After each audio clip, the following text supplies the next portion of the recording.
A real quick note before we get straight into this drama-filled podcast clip. This is a clip from a podcast. If you're not yet caught up on all of the happenings with Donut Media and the launch of Big Time, I'd recommend clicking the link in the description or right up here in the little iCard to view exactly what's going on there. I just released a podcast episode explaining exactly what's going on, what all is covered in their 23-minute video. I squished that down to be a little bit more understandable. So if you are at all interested in not only what's covered in that video, but some more insider information from me, go ahead and watch that. But if not, enjoy the podcast clip. Moving right along, there are a few other things that I would like to mention with the whole Donut Media thing. I think Donut Media is really in a certain position, a very similar position to where Linus Media Group is at this point. And I think that's a pretty accurate example as to exactly what's going to happen with Donut moving forward, in my opinion. I think, honestly, there is pretty much no chance that Donut ends up falling back into the graces of the overarching automotive community. I really do think the reason that they're okay with cutting ties with their two most influential and knowledgeable staff members is because, well, to be completely honest with you, they have no intention of changing course in any way, shape, or form. I guarantee that there is a very high probability that these two men only decided to leave and start their own gig because they just couldn't change things from within, and them leaving isn't really going to change any of that. We've seen time and time again, not only in the automotive YouTube space, but in the YouTube space in general, there comes a point where your channel gets so big that you have a choice to make. You can either start hiring people and treat the channel that used to be a passion-based product as a business and start commercializing and commodifying the fan base that you've cultivated over the last, extended period of time. Or you continue to do most of the work yourself. You continue to put the passion and love and serious effort that you've always had into the media that you're creating currently. Or you can shirk that responsibility off to people you pay to take care of that stuff. And what is and isn't fair as far as shirking responsibility really is up to who you ask at this point. We did touch on briefly that Zach Job and Jeremiah Burton did in fact feel a little taken advantage of, a little overworked, especially within the first year or two that they were at Donut, and to see that is never a good thing. I would say that moving forward, in order for Donut to make any real positive change and not just commit to becoming this YouTube channel that exclusively watches TikTok videos and reviews Amazon products and what have you, they really do need to make a big change. And I'm not just talking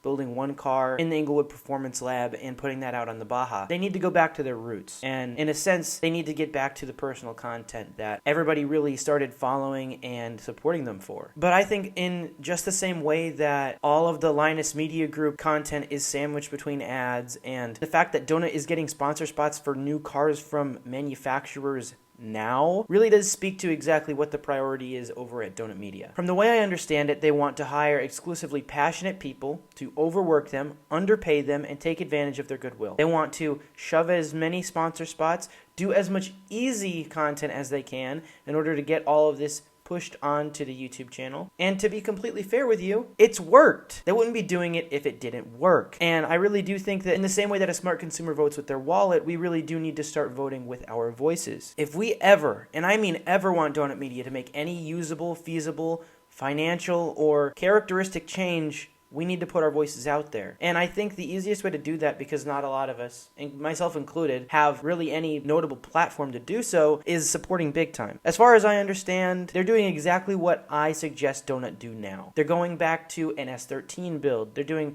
more hands-on, independent build videos and series and things along that line. Maybe they're not branding things as a TV show. Maybe they're not calling their series Money Pit or anything really clever and corporate like that. But the fact of the matter is, we are going to get an insight into exactly how you should go about doing these things that you really should kind of know how to do if you're getting into 80s and 90s vehicles. Not to glaze Big Time yet, because really they haven't put out any content of note up to this point, but Zach and Jeremiah really were the bleeding hearts of Donut Media, the only people other than the new shop daddy that really knew what they were talking about at all. And to see them leave really does spell pretty negative signs for what we have left with Donut Media and what's going to be left on the cutting room floor. At the end of the day, I can say what I want. I can sit here and make all the predictions in the world. At the end of the day, we just need to wait. We're going to have to sit here and twiddle our thumbs until the Baja build is done, whatever other obligations Zach and Jeremiah have at Donut are finished, at which point they should be able to fully commit to Big Time. As soon as they're committed to Big Time, as soon as we experience what exactly that means, that is when we will get whatever it is that they're offering as far as content goes. And all there really is left to say is that I'm crossing my fingers and praying